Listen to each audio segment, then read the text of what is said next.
Hello students, welcome to easy math for JEE. I am Ujjwal Kaushik, your friend. जो भी students IIT JEE की preparation कर रहे हैं उनके लिए हमारा चैनल बहुत यूजफुल है। आज का क्वेश्चन है, a spherical chocolate ball has a layer of ice cream of uniform thickness around it. When the thickness of the ice cream layer is 1 centimetre, the ice cream melts at the rate of 81 centimetre per cube and the thickness of the ice cream layer decrease at the rate of 1445 centimetre per minute.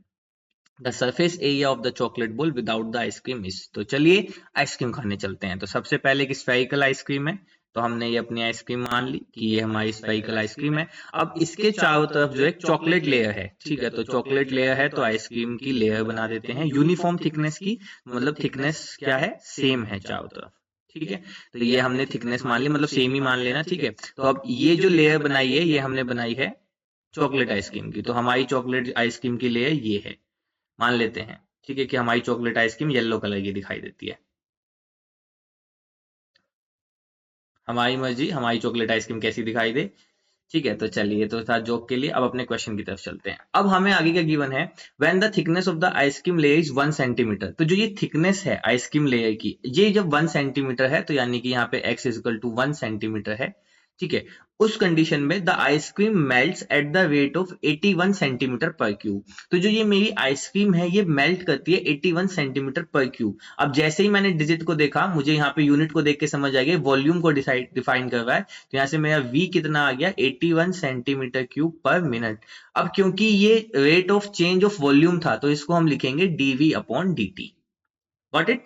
चलो अब आगे क्या given है, आगे given है and the thickness of the ice cream layer decrease at the rate of 1.45। अब जो ये आइसक्रीम लेयर थी ये किस रेट से डिक्रीज हुई थी, ये डिक्रीज हुई थी, तो यानी कि ये dx अपॉन dt गिवन है मुझे, that is 1/4 pi centimetre per minute, ठीक है। अब मेरे को बताना है surface area of the chocolate ball without the ice cream layer. तो जो ये अंदर नॉन शेडेड रीजन है, या मैं इसको स्काई ब्लू से शेड कर देता हूं, मुझे इसका सरफेस एरिया बताना है, ठीक है। ये जो पूरा अंदर का पार्ट है मुझे इसका सरफेस एरिया बताना है। जस्ट 1 सेकेंड, मैं इसको अच्छे से कर देता हूँ, ठीक है। चलो, तो मुझे स्काई ब्लू वाले पार्ट का एरिया बताना है। तो बेसिकली मुझे रेडियस की जरूरत पड़ेगी यहाँ पे, ठीक है। अब देखो ये स्फेरिकल बॉल है, तो मैंने मान लिया इस स्फेरिकल बॉल की जो रेडियस थी वो कुछ r थी, ठीक है, इसकी रेडियस r थी। और इसके आगे जो ये यूनिफॉर्म थिकनेस लगाई थी हमने आइसक्रीम की, वो x की लगाई थी।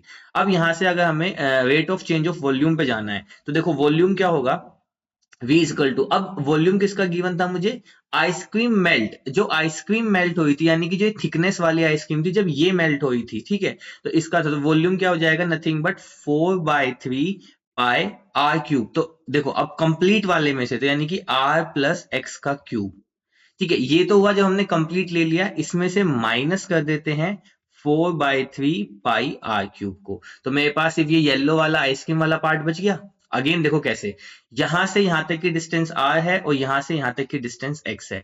मुझे जो रेट ऑफ चेंज गिवन था वॉल्यूम में, वो गिवन था आइसक्रीम के लिए, कि जो मेरी आइसक्रीम मेल्ट हुई थी वो इस रेट से मेल्ट हुई थी। तो वॉल्यूम में भी मैं जो चेंज देखूंगा वो आइसक्रीम के रिस्पेक्ट में देखूंगा। तो यहां से यहां तक की कंप्लीट डिस्टेंस हुई r प्लस एक्स। तो वॉल्यूम का फॉर्मूला क्या होता है, स्फीयर का 4/3 पाई आर क्यूब। तो मैंने वही यूज किया, 4/3 पाई आर। अब इस वाले केस में r क्या हो जाएगा, r प्लस एक्स की क्यूब। तो अब मैंने स्काई ब्लू और येलो दोनों रीजन में से माइनस कर दिया 4/3 पाई आर क्यूब, ये स्काई ब्लू वाला रीजन। तो मेरे पास सिर्फ येलो आइसक्रीम बच गई, ठीक है। तो अब इसको डिफरेंशिएट कर देते हैं with respect to T.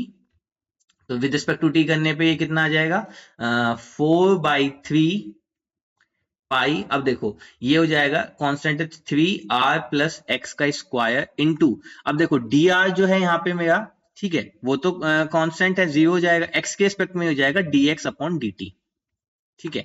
Minus, अब ये वाला तो कंप्लीट ही कांस्टेंट है तो ये तो हो जाएगा 0, ठीक है। तो यहां से मेरे पास अब इनकी वैल्यू, तो dv बाई dt कितना गिवन है 81, दिस इज इक्वल टू, यहां से आ गया 12, तो 3 से 3 कैंसिल कर देते हैं तो 4 पाई आ जाएगा, 4 पाई r प्लस एक्स। अच्छा, x की भी वैल्यू गिवन है। ये इस कंडीशन सब कब चल रही थी, जब x इज इक्वल टू 1 था। तो यहाँ पे x की जगह पे 1 पुट कर देते हैं, तो r प्लस 1 का square into dx by dt given है 1/4 पाई। तो 4 पाई से 4 पाई कैंसिल, तो यहाँ से आ गया r प्लस 1 का स्क्वायर इज इक्वल टू 81। तो यहाँ से आ गया r plus 1 is equal two plus minus 9, लेकिन रेडियस जो है वो हमेशा पॉजिटिव में रहेगी। तो r इज इक्वल टू 9, तो यहाँ से r की वैल्यू कितनी आ गई 8, r+1 इज इक्वल टू 9, तो r की वैल्यू आ गई 8। जब अगर आप r+1 को -9 के इक्वल लेंगे तो रेडियस नेगेटिव में आ जाएगी, जो कि पॉसिबल है कि रेडियस तो पॉजिटिव होगी किसी भी स्फीयर की या सर्कल की। तो यहाँ से r आ गया मेरे पास 8। अब मुझसे पूछा था क्या, सरफेस एरिया बताओ विदाउट द आइसक्रीम लेयर। तो बिना आइसक्रीम लेयर मतलब सरफेस एरिया बताना है मुझे, surface area of sky blue region, sorry, है ना।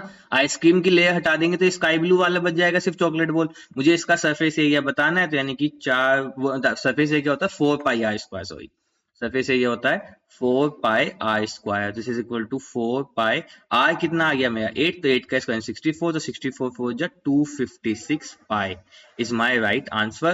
Option 4 is my right answer. I hope you are able to understand the video. If you have still doubt, you can ask to me into the comment box. Thank you very much. Please subscribe the channel. Be happy.